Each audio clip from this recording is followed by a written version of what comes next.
Gandhi Chowk police ಠಾಣೆಯಲ್ಲಿ 3 motor cycle ಕಳ್ಳರ ಬಂಧನ ಮಾಡಲಾಗಿದೆ. ಅದರಲ್ಲಿ ಸುನೀಲ್ ಗಡ್ಡಿ, ಮೊಹಸಿನ್ ಕಲಾದಗಿ, ಸದ್ದಾಂ ಮುತವಲ್ಲಿ ಅನ್ನೋರು 3 ಜನ ದಸ್ತಗಿರಿಯಾಗಿದ್ದಾರೆ. ಇವರು ಎಲ್ಲರೂ 20 ವಯಸ್ಸಿನ ಆಸ್ಪಾಸ್ನವರು. ಅವರಿಂದ ಒಟ್ಟು 26 ಮೋಟರ್ ಸೈಕಲನ್ನು ನಾವು ವಶಕ್ಕೆ ಪಡೆದಿದ್ದೀವಿ. ಮತ್ತು ಇವರಿಂದ ಒಟ್ಟು 9 ಮೋಟರ್ ಸೈಕಲ್ ಕೇಸನ್ನು ಸಹ ಮೋಟರ್ ಸೈಕಲ್ ಕಳ್ಳತನ ಕೇಸನ್ನು ಸಹ ಡಿಟೆಕ್ಟ್ ಮಾಡಲಾಗಿದೆ. ಇವರು ಎಲ್ಲರೂ ಫಸ್ಟ್ ಟೈಮ್ ಅಫೆಂಡರ್ಸ್, ಅಂದರೆ ಇವರದ್ದು ಯಾವುದೇ ರೀತಿಯ ಕ್ರಿಮಿನಲ್ ಬ್ಯಾಕ್ಗ್ರೌಂಡ್ ಇಲ್ಲ. ಸೊ ಈಗ 3 ಜನರಿಗೆ ದಸ್ತಗಿರಿ ಮಾಡೋದ್ರಲ್ಲಿ ಬಹಳ ಶ್ಲಾಘನೀಯ ಕೆಲಸ PI ಮಹಾಂತೇಶ್ ದಾಮಣ್ಣವರ್, PSI ಮಣ್ಣಿಗೇರಿ ಮತ್ತು ಅವರ ತಂಡದವರು ಮಾಡಿರ್ತಾರೆ. ಅವರಿಗೆ ಶ್ಲಾಘಿಸಲಾಗಿದೆ ಮತ್ತು ಬಹುಮಾನವನ್ನು ಸಹ ಘೋಷಣೆ ಮಾಡಲಾಗಿದೆ. ಇದರ ಜೊತೆಗೇನೆ 29 ಮೊಬೈಲ್ ಫೋನ್ಗಳನ್ನು ಸಹ ವಶಕ್ಕೆ ಪಡೆಯಲಾಗಿದೆ. ಇದರಲ್ಲಿ ಮೊಬೈಲ್ ಕಳೆದು ಹೋದಲ್ಲಿ CEIR ಪೋರ್ಟಲ್ನಲ್ಲಿ ಇದೆಲ್ಲ ಎಂಟ್ರಿ ಮಾಡಲಾಗುತ್ತದೆ ಸ್ಟೇಷನಲ್ಲಿ. ಅದಾದ ನಂತರ ಯಾವಾಗ ಮೊಬೈಲ್ ರಿಕವರ್ ಆಗ್ತದೆ, ಬೇರೆ ಕಡೆನೂ ಆಗಬಹುದು, ಅಂಥ ಸಂದರ್ಭದಲ್ಲಿ ಆ ಪೋರ್ಟಲಲ್ಲಿ ಎಂಟ್ರಿ ಆದ ನಂತರ ಆ ಡೀಟೇಲ್ಸ್ ಎಲ್ಲ ಮ್ಯಾಚ್ ಮಾಡಿ ಆ ಮೊಬೈಲ್ ಸಿಕ್ಕಿದ ನಂತರ ಅಂಥವರಿಗೆ ವಾಪಸ್ ಕೊಡಲಾಗ್ತದೆ. ಈ ರೀತಿ ಒಟ್ಟು 29 ಮೊಬೈಲ್ಗಳನ್ನು ಇವತ್ತು ನಾವು ವಶಕ್ಕೆ ಪಡೆದು ಸಂಬಂಧಪಟ್ಟವರಿಗೆ ಹ್ಯಾಂಡ್ ಓವರ್ ಮಾಡ್ತಾ ಇದ್ದೀವಿ. ಈ ಸಂದರ್ಭದಲ್ಲಿ ಎಲ್ಲ ಸಾರ್ವಜನಿಕರಲ್ಲಿ ಮತ್ತೊಮ್ಮೆ ವಿನಂತಿ ಮಾಡುವಂಥ ಏನಂದರೆ, ಯಾವುದೇ ಸೈಬರ್ ಕ್ರೈಮ್ ಆಗಲಿ, ಸೈಬರ್ ಫ್ರಾಡ್ ಆಗಲಿ ಆದಲ್ಲಿ ಇಮಿಡಿಯೇಟ್ ಆಗಿ 1930 ಕರೆ ಮಾಡಿ.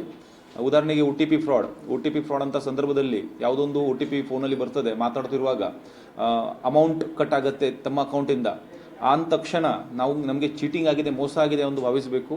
ಇಮಿಡಿಯೇಟ್ ಆಗಿ 1930ಗೆ ಫೋನ್ ಮಾಡಿದರಲ್ಲಿ ಅವರು ಕೆಲವು ಡೀಟೇಲ್ಸನ್ನು ಕೇಳ್ತಾರೆ. ನಿಮ್ಮ ಆ ಟ್ರಾನ್ಸಾಕ್ಷನ್ ಹೋಲ್ಡ್ ಆಗುತ್ತೆ ಮತ್ತು ನಿಮಗೆ ಆ ಹಣವನ್ನು ವಾಪಸ್ ಪಡೆಯೋದ್ರಲ್ಲಿ ಅನುಕೂಲ ಆಗುತ್ತೆ. ಮತ್ತು ಅದೇ ರೀತಿ ಅಂಥ ಸೈಬರ್ ಕ್ರೈಮ್, ಇನ್ವೆಸ್ಟ್ಮೆಂಟ್ ಫ್ರಾಡ್ ಆಗಲಿ ಕೆಲವು ವಿಷಯಗಳು ನಮ್ಮ ಗಮನಕ್ಕೆ ಬರ್ತಾ ಇದ್ದಾವೆ. ಅಲ್ಲಿ ಇನ್ವೆಸ್ಟ್ಮೆಂಟ್ ಮಾಡ್ತೀವಿ, ಹೆಚ್ಚು ಹಣ ಕೊಡ್ತೀವಿ ಅಂತ ಹೇಳಿ ಒಂದು ಕೇಸಲ್ಲಿ 30 ಲಕ್ಷ ಕಳ್ಕೊಂಡಿದ್ದಾರೆ. ಮತ್ತು ಇನ್ನೊಂದು ಕೇಸಲ್ಲಿ ನಾವು CBIಯಿಂದ ಮಾತಾಡ್ತಿದ್ದೀವಿ, ಕಸ್ಟಮ್ಸಿಂದ ಮಾತಾಡ್ತೀವಿ ಅಂತ ಹೇಳಿ ಅವರಿಗೆ ಬೆದರಿಸಿ 58 ಲಕ್ಷ ಅಷ್ಟು ಮೋಸ ಒಬ್ಬ ಡಾಕ್ಟರ್ ಅವರಿಗೆ ಆಗಿದೆ.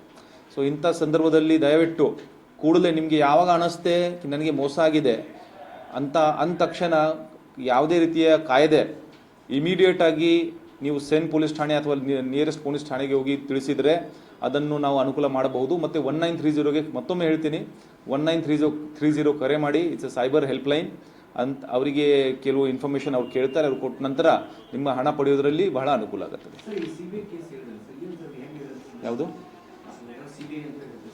ಅದರಲ್ಲಿ ಒಬ್ಬರು ಡಾಕ್ಟರ್, ನಮ್ಮಲ್ಲಿ ವಿಜಯಪುರದವರು ಒಬ್ಬರು ಡಾಕ್ಟರ್ಗೆ ಒಂದು ಕರೆ ಬರುತ್ತದೆ ಕಿ ನಿಮ್ಮದು ಇಂಥ ಪಾರ್ಸಲ್ ಇಲ್ಲಿ ಕಸ್ಟಮಲ್ಲಿ ಅಥವಾ ಬೇರೆ ಕಡೆ ಹಿಡಿದಿದ್ದಾರೆ, ಅದರಲ್ಲಿ ನಾರ್ಕೋಟಿಕ್ಸ್ ಏನೋ ಇದೆ, ಆ ನಾರ್ಕೋಟಿಕ್ಸ್ ಇದ್ದಿದ್ದಕ್ಕೆ ನಿಮ್ಮ ಮೇಲೆ ಕೇಸ್ ಆಗುತ್ತದೆ, ವಿಚಾರಣೆ ಮಾಡಬೇಕಾಗತ್ತೆ, ನಿಮ್ಮ ವೆರಿಫಿಕೇಷನ್ ಎಲ್ಲ ಮಾಡಬೇಕು, ನಿಮ್ಮ ಐಡೆಂಟಿಟಿ ಕನ್ಫರ್ಮ್ ಮಾಡಲಿಕ್ಕೆ ನಿಮ್ಮ ಅಕೌಂಟ್ ಡೀಟೇಲ್ಸ್ ಎಲ್ಲ ಕೊಡಿ ಅಂತ ಹೇಳ್ತಾರೆ.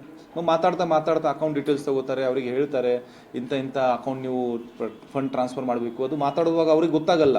ಆ ವಿಷಯದಲ್ಲಿ ಸ್ವಲ್ಪ ಹೆದರಿಕೆಯಲ್ಲಿ ನಮ್ಮಲ್ಲಿ ಕ್ರಿಮಿನಲ್ ಕೇಸ್ ಆಗುತ್ತೋ ಅಂತ ಹೆದರಿಕೆಯಲ್ಲಿ ಅವರು ಆಲ್ಮೋಸ್ಟ್ 58 ಲಕ್ಷ ಅಷ್ಟು ಹಣವನ್ನು ಟ್ರಾನ್ಸ್ಫರ್ ಮಾಡಿದ್ದಾರೆ.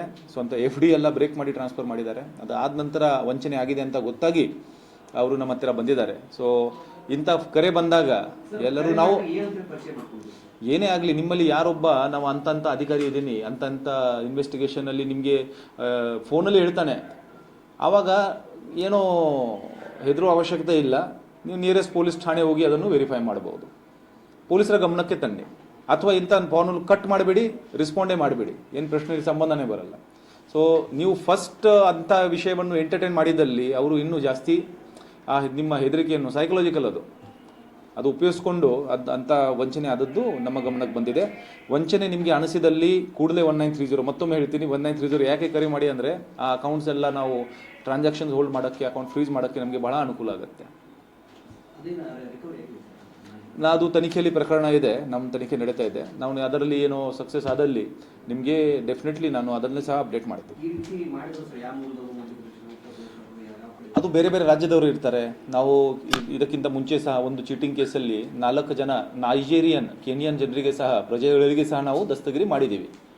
ಸೊ ಬೇರೆ ರಾಜ್ಯದವರು ಇರ್ತಾರೆ, ಕರ್ನಾಟಕದವರು ಇರ್ತಾರೆ. ನಮ್ಮ ಕೆಲಸ ನಾವು ಮಾಡ್ತೀವಿ, ಬಟ್ ಮುಂಜಾಗೃತವಾಗಿ ನಾವು ಸ್ವಲ್ಪ ಮುಂಜಾಗ್ರತೆ ವಹಿಸಿದರೆ ಈ ಘಟನೆ ನಡೆಯುವುದಿಲ್ಲ, ಹಣ ಕಳ್ಕೊಳ್ಳೋದಿಲ್ಲ. ಅಲ್ಲಿ ಒಂದು ಬಸ್ ಸ್ಟ್ಯಾಂಡಲ್ಲಿ ಕಳ್ತನ ಮಾಡುವ ಒಂದು ಗ್ಯಾಂಗನ್ನು ನಾವು ಹಿಡಿದಿದ್ದೀವಿ. ಅದರಲ್ಲಿ ಏನು ಮಾಡ್ತಾರೆ ಅಂದರೆ ಇದರ ಎರಡು ಕೇಸಸ್ ಇದ್ದಾವೆ. ಅದರಲ್ಲಿ ಎರಡು ಬಗೆಯ ಕೇಸಸ್. ಅದರಲ್ಲಿ 3 ಜನ ಲೇಡೀಸ್ ನಾವು ಬಾಪುನಗರ್ ಗುಲ್ಬರ್ಗಾದವರು. ಅವರು ಅಲ್ಲಿಂದ ಬಸ್ಸಲ್ಲಿ ಹತ್ಕೊಂಡು ಬರೋರು, ಮತ್ತು ಬಸ್ಸಲ್ಲಿನೇ ಇರೋರು ಬೇರೆ ಬೇರೆ ಜಾಗದಲ್ಲಿ ಇವರು ಆಫೆನ್ಸ್ ಮಾಡ್ಕೊಂಡಿರ್ತಾರೆ. ಕೆಲವು ಪ್ರಕರಣಗಳನ್ನು ಅವರಿಂದ ನಾವು ಭೇದಿಸಿದ್ದೀವಿ. ಒಟ್ಟು 146 ಗ್ರಾಮ್ ಅಷ್ಟು ಬಂಗಾರದ ಆಭರಣಗಳನ್ನು ಇವರಿಂದ ವಶಕ್ಕೆ ಪಡೆದಿದ್ದೀವಿ. ಬಸ್ಸಲ್ಲಿರುವಾಗ ಅಟೆನ್ಷನ್ ಡೈವರ್ಷನ್ ಮಾಡಿ ಇದು ಕಳ್ಳತನ ಮಾಡುವಂಥ ಒಂದು ಮೋಡಸ್ ಅದು. ಮತ್ತು ಇದೇ ರೀತಿ ಇವರು ಪುಣೆ ಮೂಲದವರು 3 ಜನರಿಗೆ ಹಡಪ್ಸರ್ ಬಳೆ ಕಟ್ ಮಾಡಿ ಹೋಗೋರು. ಅವರು ಸಹ 3 ಜನ ಗ್ಯಾಂಗ್. ಅದು ಇಲ್ಲಿ ಬಂದು ನಮ್ಮಲ್ಲಿ ಫಸ್ಟ್ ಟೈಮ್ ಅಫೆನ್ಸ್ ಮಾಡಿರುವುದು. ಅವರಿಗೆ ಸಹ ನಾವು ಹಿಡಿದಿದ್ದೀವಿ. ಅವರು ಇಲ್ಲಿ ಬಂದು ಕೈಯಲ್ಲಿ ಇರುವಂಥ ಬಳೆಯನ್ನು ಕಟ್ ಮಾಡುವುದು. ಅವರು ಮೋಡಸ್ ಅಂದರೆ ಬಳೆಯನ್ನು ಕಟ್ ಮಾಡೋದು. ಬಹಳ ರಶ್ ಇರುತ್ತೆ, ನೂಕನುಗ್ಗಲಿರುತ್ತದೆ. ಅಂಥ ಸಂದರ್ಭದಲ್ಲಿ ಕೆಲವೊಮ್ಮೆ ಗೊತ್ತಾಗಲ್ಲ. ಸೊ ನಮ್ಮ ಪ್ರಾಪರ್ಟಿ ಬಗ್ಗೆ ನಾವೇ ಎಚ್ಚರ ವಹಿಸಬೇಕು. ಯಾರು ಸುತ್ತಮುತ್ತಲು ಯಾರಿದ್ದಾರೆ ಸ್ವಲ್ಪ ಅಲರ್ಟ್ ಆಗಿ ನಾವಿದ್ರೆ ಅದನ್ನು ಸ್ವಲ್ಪ ಅವಾಯ್ಡ್ ಮಾಡೋದ್ರಲ್ಲಿ, ತಪ್ಪಿಸೋದ್ರಲ್ಲಿ ಹೆಲ್ಪ್ ಆಗುತ್ತೆ.